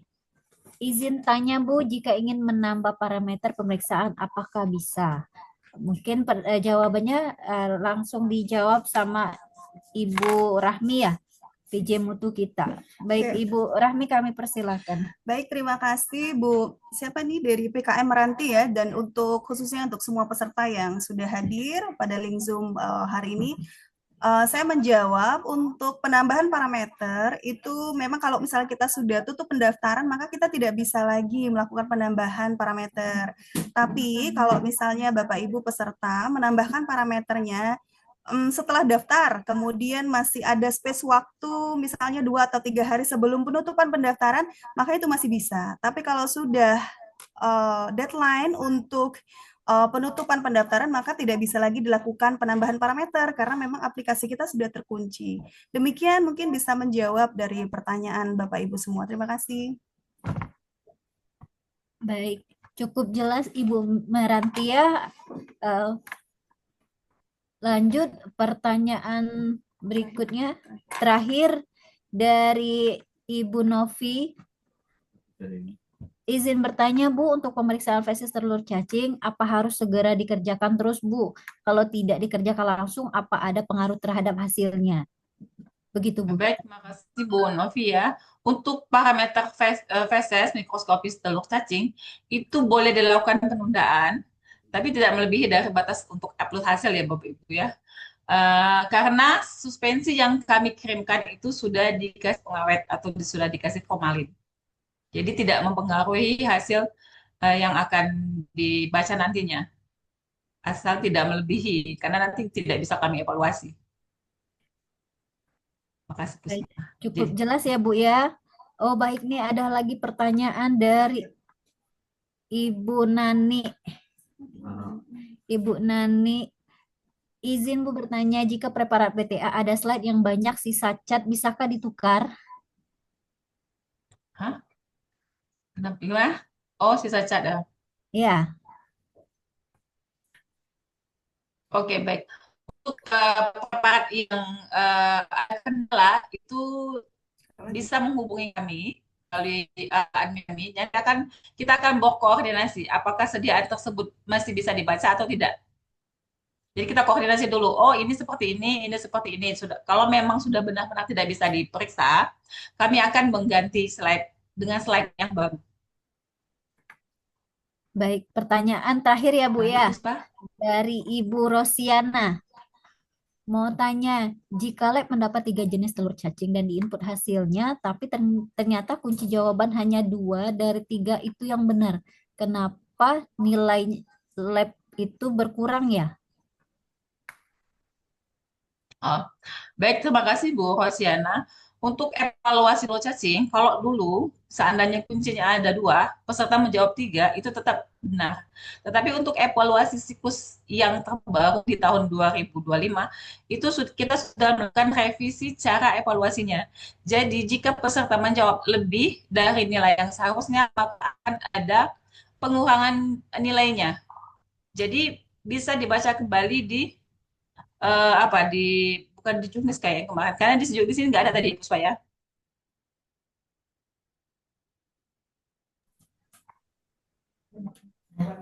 Baik, terima kasih Ibu Nelly. Ada pertanyaan satu lagi? Oh enggak, waktu pertanyaannya kita close ya. Jadi paparan selanjutnya itu akan... Baik, terima kasih sebelumnya Ibu Nelly atas paparannya.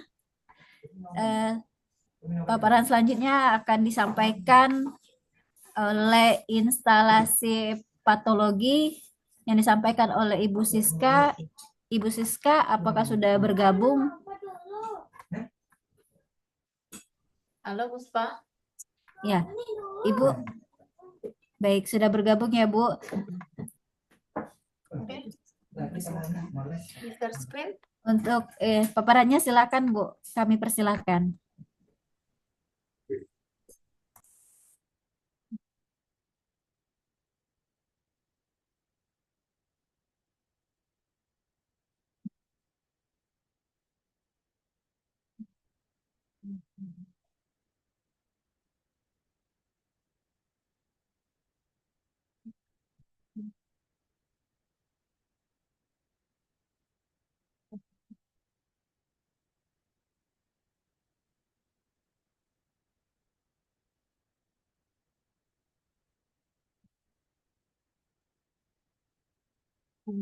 Apakah sudah terlihat?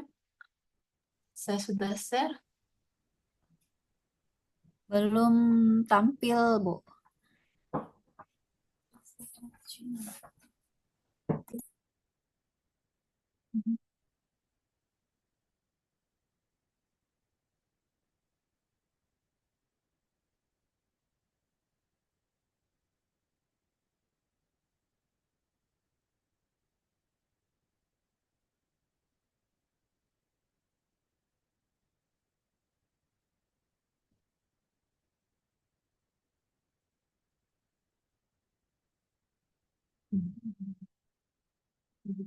Aku bisa tolong sama Ibu Puspa untuk share screen-nya? Baik, Ibu, saya bantu dulu ke bagian IT-nya ya untuk share screen. Mohon untuk menunggu sebentar. Terima kasih.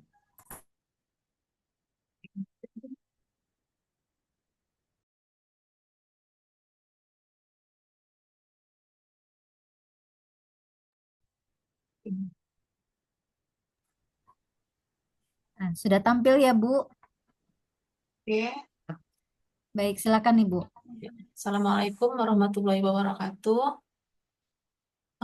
Saya dari instalasi patologi klinik akan menjelaskan petunjuk teknis dari program PME bidang hematologi.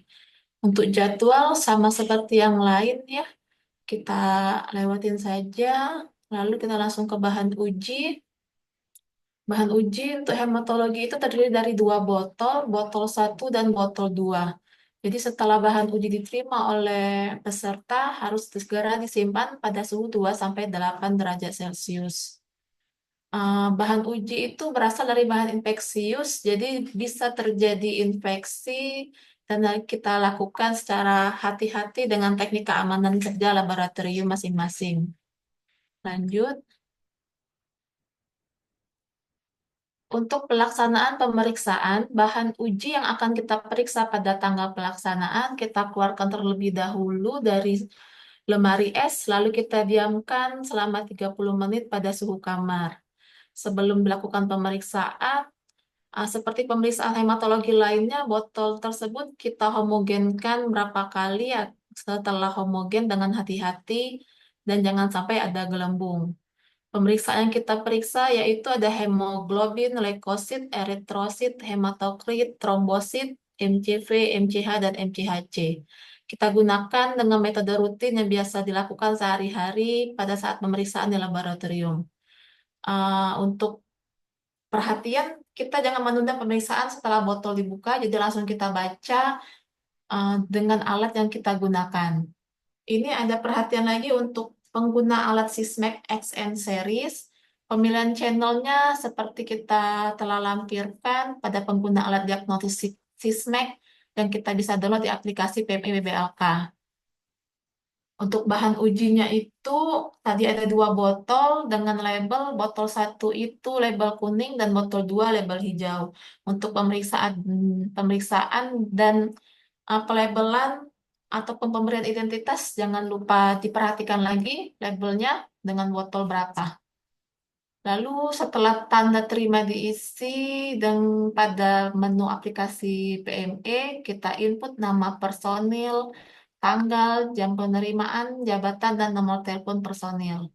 Kita input jumlah bahan yang sudah diterima, kondisi bahan PME-nya, kalau ada keterangan misal suhunya yang lewat atau suhu sesuai, Bisa diisi keterangan, lalu simpan kembali, simpan lalu kembali ke dashboard. Untuk entry hasil itu setelah pada tanggal yang telah ditetapkan, tadi jangan lupa perhatikan formulir hasil untuk botol 1 dan botol 2, pengisian juga untuk botol 1 dan botol 2-nya. Pemilihan option metodenya, alat, dan kualifikasi pemeriksaan setiap parameter. Lalu input hasil dengan ketentuan pengisian pemeriksaan itu ada pemeriksaan trombosit tanpa dikalikan 1000. Jadi contohnya 275.000 kita entry 275. Untuk hemoglobin, leukosit, hematokrit, MCV, MCH, dan MCHC tanpa dikalikan 1000. Contohnya 7.100 kita entry 7,1. Jangan lupa untuk pemberian tanda koma kita ganti dengan tanda titik. Dan hanya 1 desimal di belakang angka koma. Lanjut. Begitu kalau dengan eritrosit tanpa dikalikan 1 juta, jika hasilnya itu 4.450.000, kita entry jadi 4,45. 4,45 dengan koma penggantinya adalah titik. Dan dinyatakan dengan 2 angka di belakang desimal. Setelah diisi, tuliskan kembali nama pemeriksa dan penanggung jawab laboratorium. Diteliti kembali pengisiannya benar, sesuai dengan botol 1 atau botol 2. Kalau sudah selesai, kita klik tombol simpan, lalu klik unduh untuk arsip jika dibutuhkan atau untuk verifikasi. Bila ada perbaikan formulir, bisa diisi kembali, lalu klik simpan lagi dan bisa diunduh lagi. Jangan lupa mengisi seluruh parameter yang ada di alat tadi, karena biasanya seluruhnya sudah masuk semua ya untuk hemoglobin sampai ke MCHC. Untuk feedback, sama seperti biasa, keluhan dan saran bisa disampaikan melalui aplikasi PMI online. Lalu lanjut untuk pemeriksaan selanjutnya bidang hemostasis ya. Ini bidang hemostasis, jadwalnya sama. Lalu bahan ujinya itu hanya 1 botol. 1 botol dalam bentuk liofilisat. Yang itu yang harus dilarutkan dulu. Jadi setelah diterima, tetap langsung disimpan dulu, jangan dilarutkan. Di suhu 2-8 derajat Celcius. Lalu untuk cara melarutkannya, pipetkan dengan pipet volumetrik tepat 1,0 ml aqua bides kualitas tinggi ke dalam bahan uji. Lalu diamkan selama suhu kamar. Sebelum diperiksa, dihomogenkan kembali dengan hati-hati, hindari terjadinya gelembung atau busa. Lalu bahan uji diperiksa serentak pada tanggal pengerjaan. Jangan lupa labelnya itu untuk hemostasis, labelnya putih.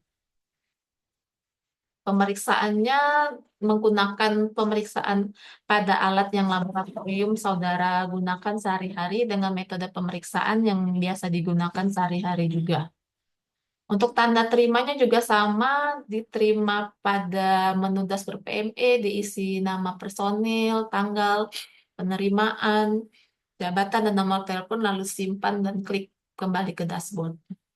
Untuk entry hasilnya itu, pilihannya metode alat, lalu pemeriksaannya itu ada fibrinogen, APTT, PT, dan INRPT. Untuk fibrinogen dinyatakan tanpa desimal, jadi hanya hasilnya tanpa koma. APTT dan PT itu 1 angka di belakang koma, hanya 1 desimal. Sedangkan di NRPT dinyatakan dalam 2 desimal, 2 angka belakang koma. Jangan lupa komanya tadi diganti dengan tanda titik.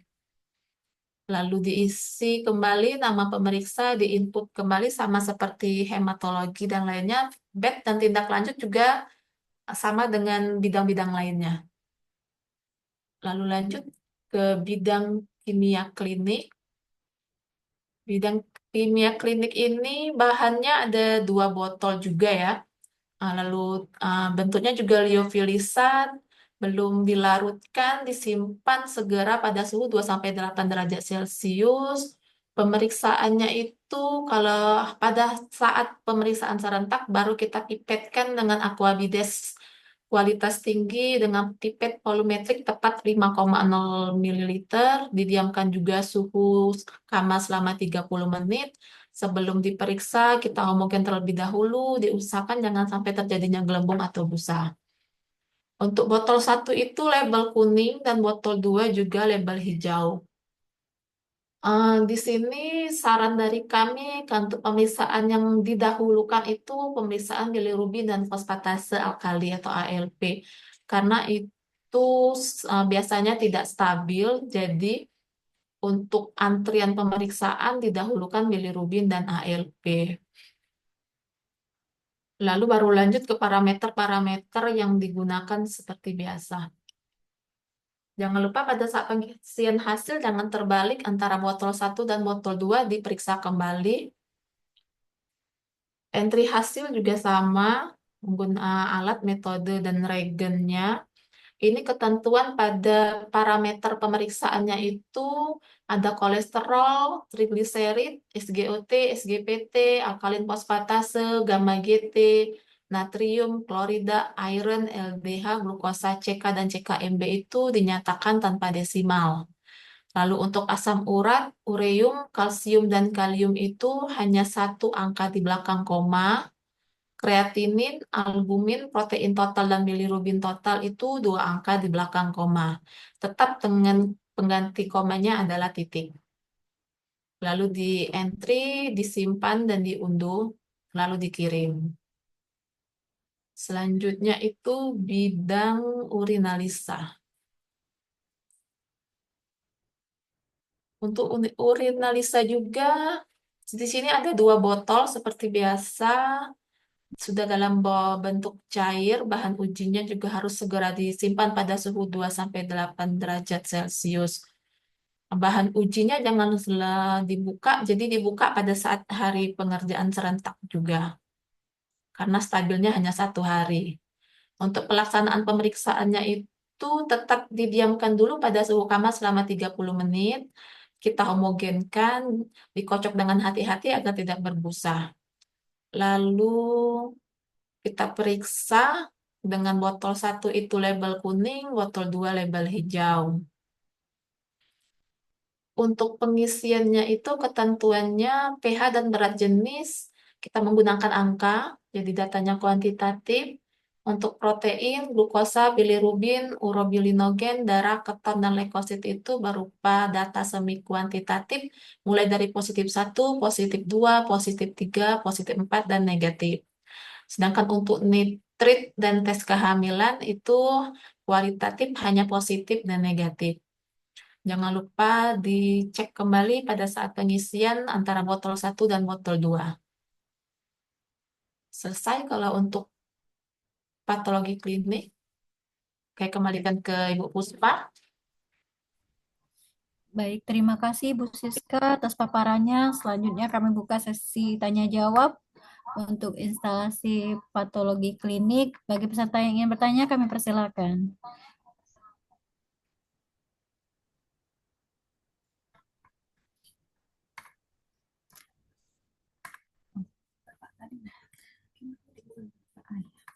Ya. Siapa tadi nama bapaknya? Imun tadi bapaknya nanya. Tapi siapa nama bapak itu? Baik, yang ingin bertanya boleh silakan chat di kolom ya Bapak Ibu, atau raise hand juga boleh. Baik, Bapak Rizal Aryadi, kami persilakan Pak untuk bertanya.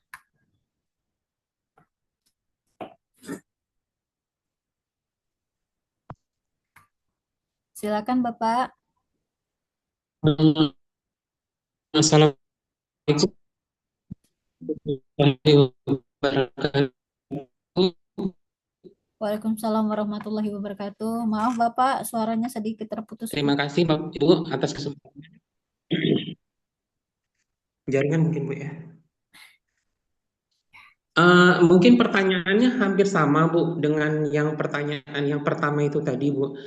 Cuman kami kan yang selama ini kan belum mendapat feedback dari hasil, misalnya kalau untuk misalnya hasil yang kami upload dengan hasil yang tertera di BPLKM Palembang. Kemudian kan ada perbedaan itu hasilnya, Bu.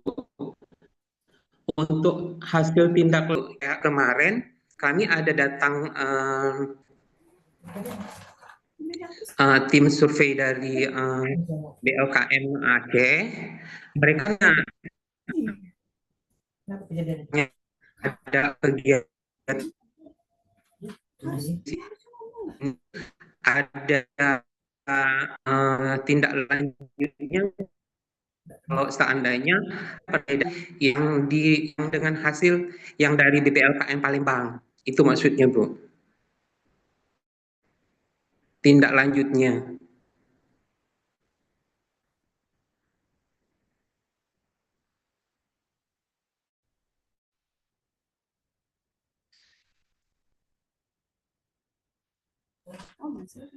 Baik, Ibu Siska, silakan untuk menjawab pertanyaan dari Bapak Rizal. Untuk tadi saya kurang jelas kan terputus-putus ya Mbak ya. Pak Rizal ya. Tadi kalau masalah feedback kayaknya itu baliknya ke bagian mutu ya. Tadi feedbacknya dalam hal apa? Feedbacknya mungkin hasil yang kami dapatkan ya, Bu. Mungkin itu udah kami dapatkan gitu, Bu. Cuman kan ada perbedaan hasil yang dari BPLKM Palembang dengan hasil yang kami periksa.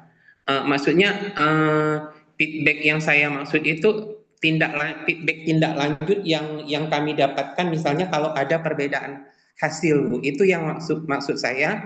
Kemarin itu ada dari BPLKM Aceh yang datang ke tempat kami survei, itu yang mereka tanya tindak lanjutnya dari BPLKM Palembang kalau ada perbedaan hasil antara kalian periksa dengan hasil yang semestinya yang dikeluarkan BPLKM Palembang, seperti apa, ada nggak tindak lanjutnya. Jadi bingung kami mau menjawabnya itu apa gitu, Bu.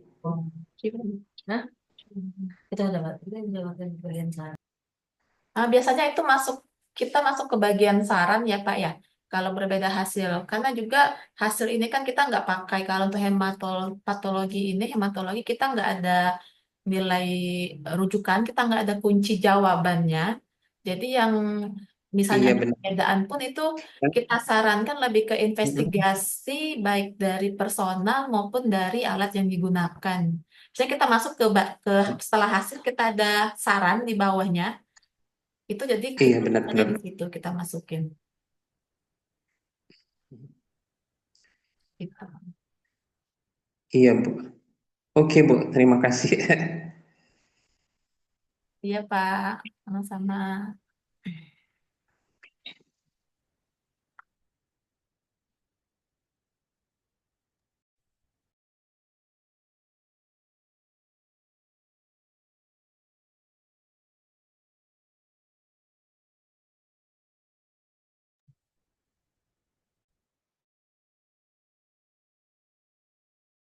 Ya.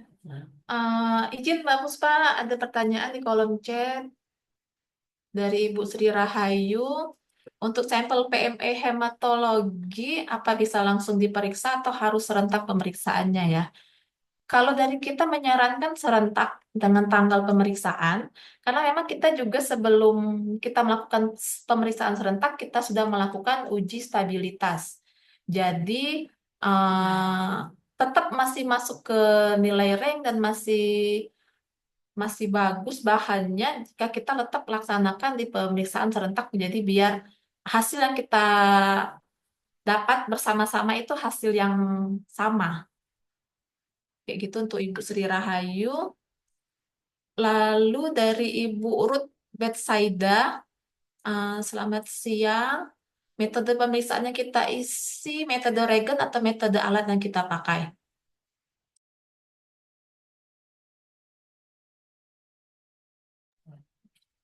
Metode untuk biasanya itu dari alat atau regen itu ada masing-masingnya, Bu. Kalau alat kan kita biasanya itu lebih ke semi otomatis, otomatis. Kalau metode itu biasanya ada dikit insert masing-masing regen. Jadi itu metode yang kita gunakan.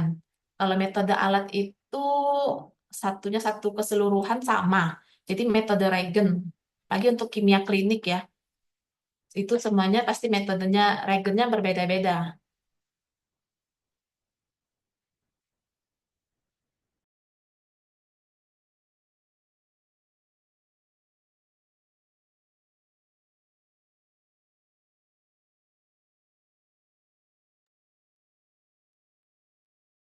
Apakah ada lagi yang ingin ditanyakan?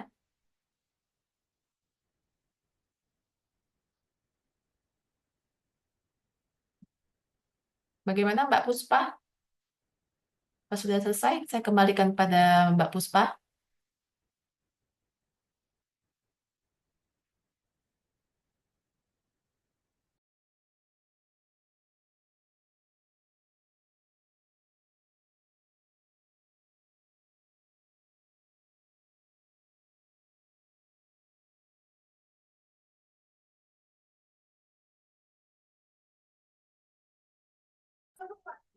Nah, dah. Baik, eh,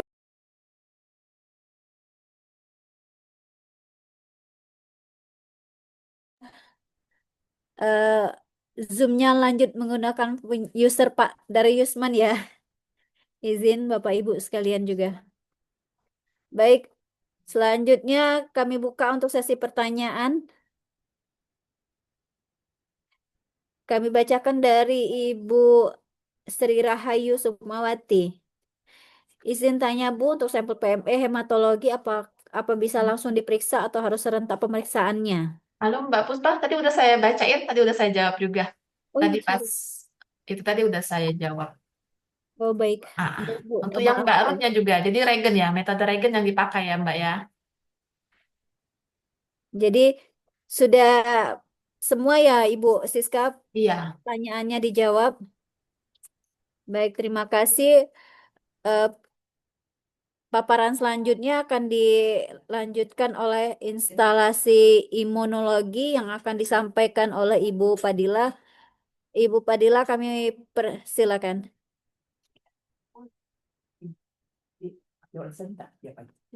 Terima kasih Bu Puspa, bisa ditolong share screen-nya. Baik, Bu. Baik, kita akan membacakan tentang yang HCP, parameter HCP siklus 2. Jadwalnya sama, pembukaannya, pemeriksaannya. Sekarang kita langsung ke penanganan objek uji.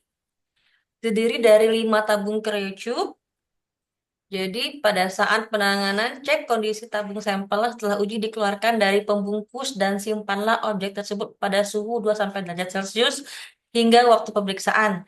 Jangan disimpan di dalam freezer atau dibekukan. Jadi sampel itu setelah datang harus dibuka, dikeluarkan tabungnya, baru disimpan ke dalam kulkas. Jangan kotak yang kita ini kotak besar itu disimpan dalam kulkas. Jadi benar objek ujinya yang kita simpan dalam kulkas. Lanjut Ibu.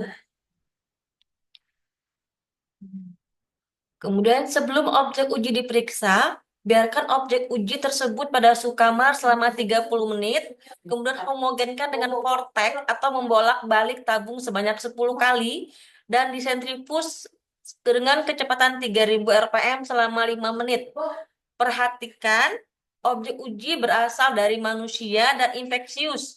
Oleh karena itu, kerjakan dengan hati-hati dengan memperhatikan keamanan kerja laboratorium. Setelah selesai, rendam objek uji dengan larutan hipoklorit. Kemudian untuk panel. Kode panelnya itu ada PNPMF siklus 2 dan kode panelnya 4. Lanjut, Mbak. Fungsinya sama. Nah, untuk pemeriksaan dilakukan secara serentak oleh semua laboratorium peserta. Jika objek uji diterima melebihi tanggal pemerintahan serentak, maka objek tersebut harus langsung diperiksa. Pemeriksaan menggunakan reagen dan metode yang digunakan pada laboratorium rutin saudara. Kemudian pengisian tuliskan tanggal penerimaan objek uji oleh laboratorium saudara, lalu tuliskan kode panel secara berurutan dari yang terkecil ke yang terbesar, kemudian input metode pemeriksaan, nama reagen, nama polusen, nama lot, dan tanggal kadaluarsa dari reagen yang digunakan sesuai yang tertera pada kotak atau dus reagen tersebut. Masukkan pemeriksaan pada kolom yang telah disediakan. Untuk metode ICT, lakukan interpretasi pada kolom yang disediakan.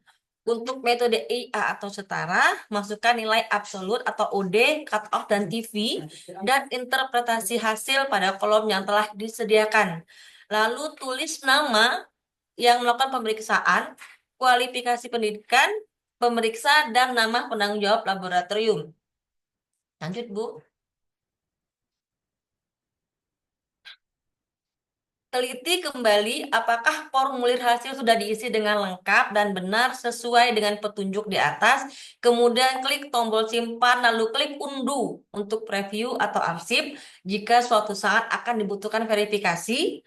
Dan jika ingin kirim, klik simpan perbaikan, lalu klik unduh, kemudian klik tombol kirim. Pastikan kembali bahwa hasil yang akan dikirim sudah benar. Klik tombol kirim untuk mengirim isian peserta, lalu klik unduh kembali untuk arsip jika suatu saat dibutuhkan. Lalu, peserta wajib mengisi atau menginput seluruh parameter yang dipilih ke dalam aplikasi PME BBLKM Palembang. Oke, lanjut. Feedbacknya bisa menghubungi Ibu Rahmi Widiawati atau Ibu Amalia. Mungkin kita langsung lanjut ke hormon ya, Bu Puspa.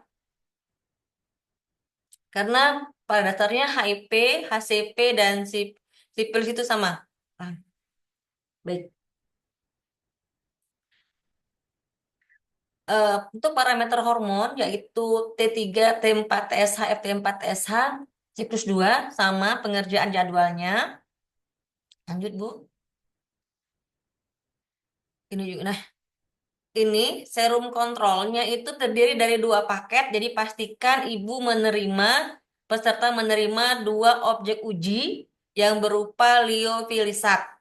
Kemudian bahan uji terus jangan dulu dilarutkan, tapi disimpan dulu pada suhu 2 derajat di lemari es. Kemudian klik penerimaan sama seperti yang atas. Kemudian simpan. Lanjut, Bu, ke bawah.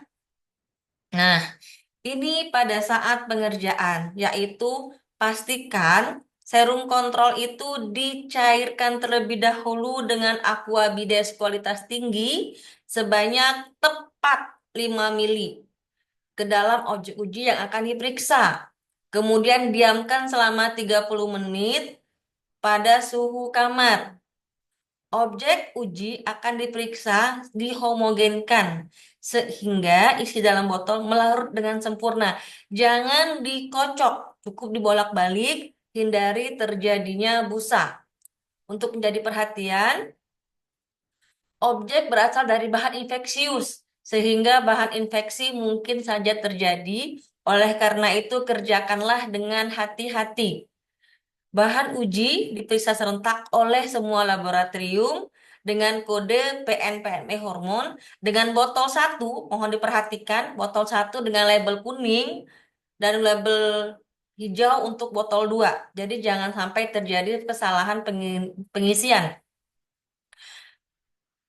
Entry hasil, pilih tanggal pemeriksaan bahan uji, kemudian perhatikan formulir hasil untuk botol 1 dan botol 2, lalu pilih option, metode, alat, merek, reagen, dan kualifikasi pemirsa setiap parameter. Bila tidak tersedia, tulis pada kolom keterangan di bawah, lalu input hasil, isi keterangan bila diperlukan, simpan, dan klik kembali ke dashboard. Oke, Nah, ini yang harus kita perhatikan. Untuk hasil T3, T4, ferritin, FT4 dan TSH kita memakai 2 desimal atau 2 angka di belakang koma. Contoh untuk TSH 0,78, T3 3,27. Dan kita memakai satuan. Mohon diperhatikan untuk satuan, harus diperhatikan untuk pengiriman hasil, kita memakai satuan N-mol per liter untuk T3. Untuk T4 kita juga memakai satuan N-mol per liter. Untuk ferritin kita satuan Ng per mililiter. FT4 pimol per mililiter. Dan TSH mikroayu per mililiter. Kemudian masukkan hasil PME di masing-masing kolom hasil parameter yang tersedia dengan format atas dan gunakan tanda titik sebagai pengganti koma. Lalu tuliskan nama peserta, pemeriksa, penanggung jawab, kemudian teliti, kembali simpan, lalu unduh. Evaluasi. Nah, tindak lanjut. Evaluasi akan dirahasiakan.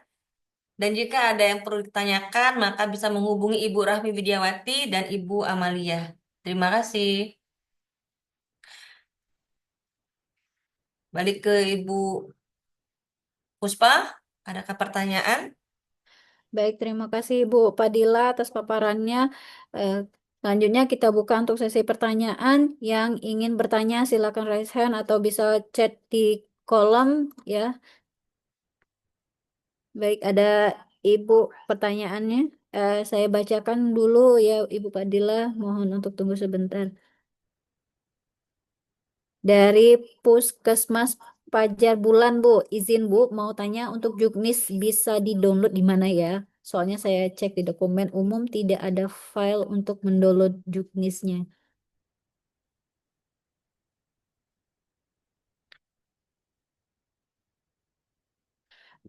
Baik, mungkin saya bantu untuk jawab ya Bu. Kalau untuk Juknisnya bisa di-download di aplikasi PME-nya masing-masing, itu ada tulisan download dokumen di layar awal di sebelah kanan. Kemudian diklik, nanti ada Juknisnya masing-masing sesuai instalasi. Mungkin itu jawaban yang mungkin dapat membantu ya Bu ya. Eh, saya bacakan dulu pertanyaan selanjutnya. Baik, Izin Bu Puspa dari Sabrina Putri Nabila. baik, baik saya bacakan dulu. Bisa mohon, bisa minta tolong share ulang untuk absensinya. Oke, baik. Apa?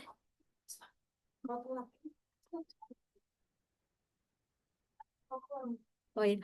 Oh ya, baik Ibu Sabrina, tadi saya sempat keluar jadi pertanyaannya tidak masuk di saya. Saya bacakan ulang. Eh, Izin tanya Bu, untuk pemeriksaan rapid khususnya merek Right Sign di bagian metodenya bisa kami isi imun kromatografi saja dan mereknya kami tambahkan di keterangan saja atau kami pilih imun kromatografi Right Sign. Karena kalau pakai rapid merek lain tidak ada mereknya Bu di bagian metode. Bagaimana Bu Padilla? Sebetulnya pada awal-awal kami bisa bilang tulis di keterangan saja. Tapi lebih baik untuk reagen yang digunakan bisa menghubungi bagian mutu biar bisa ditambahkan oleh bagian IT. Jadi kita bisa langsung memilih nama reagen yang ada yang saudara pakai. Jadi mungkin untuk kedepannya, jika saudara memakai reagen terbaru, misalnya reagen merek A, saudara bisa me-WA-kan kepada bagian admin mutu bahwa kami memakai reagen ini. Jadi mungkin bagian mutu akan koordinasi dengan bagian IT untuk memasukkan reagen tersebut di database kita. Itu terima kasih.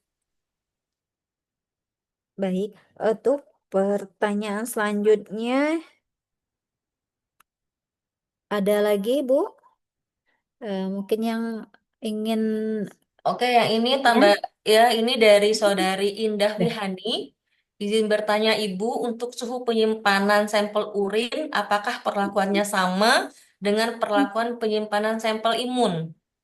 Eh, Kalau penyimpanan sampel imun 2 sampai 8 derajat Celcius di suhu kulkas biasa, kita juga sama udah berkoordinasi dengan teman saya yang bagian patologi bahwa untuk sampel urin juga sama diperiksa disimpan pada suhu 2 sampai 8 derajat Celcius.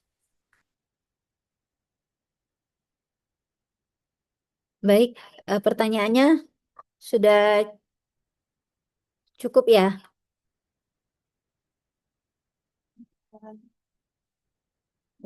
Baik, ini ada pertanyaan satu lagi, Bu. Sebentar saya jawab, saya bacakan dulu. Dari Bapak Rizal Aryadi.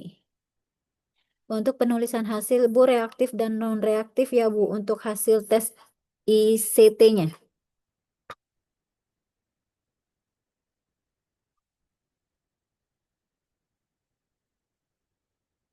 Ibu Padilla?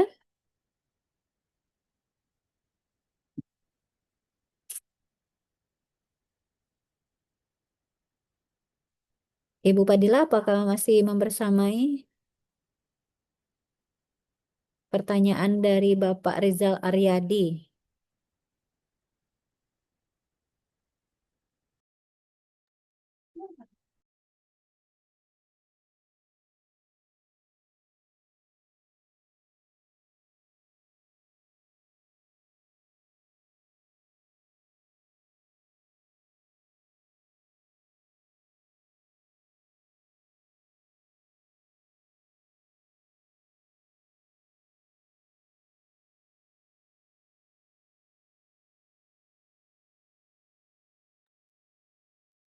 Ibu Padilla, mohon untuk dijawab, Bu, pertanyaan dari Bapak Rizal Aryadi.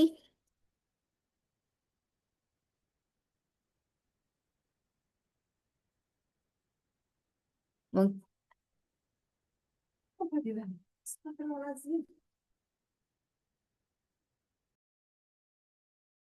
Untuk hasil penulisannya yaitu ya reaktif dan non-reaktif. Karena sudah ada pilihan, jadi tinggal diklik saja.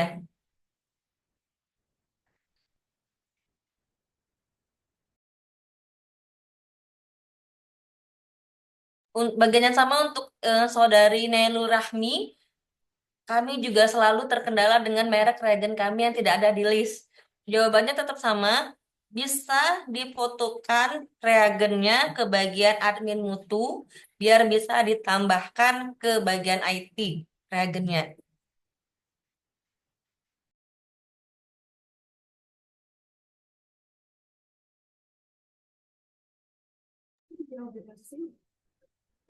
Baik. Ada lagi, baik, ada lagi Bu Padilla, pertanyaan berikutnya dari Ibu Nailul Rahmi. Izin Sudah bertanya, Ibu. ya udah Udah ya? dijawab, Bu. Oh, baik, Ibu. Mungkin cukup, Bu, ya. Eh, Pertanyaannya tidak ada, jika tidak ada lagi, kami dicukupkan sampai sini. Bu, kalau ada pertanyaan lain mungkin bisa ke chat masing-masing ya, sesuai kontak yang sudah disampaikan pada saat paparan. Boleh disampaikan ke admin mutunya. Sudah. Jika sudah tidak ada lagi, kami akhiri eh, pertemuan hari ini.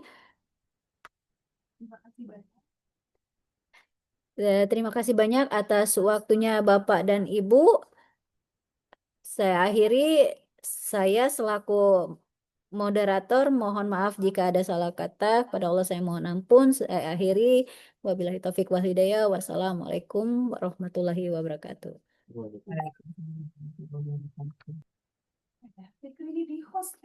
Sini Puspa, HP aku, Puspa, HP aku.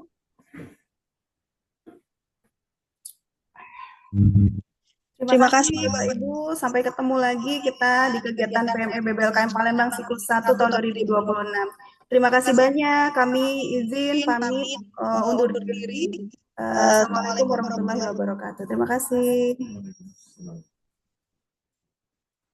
Foto belum Puspa.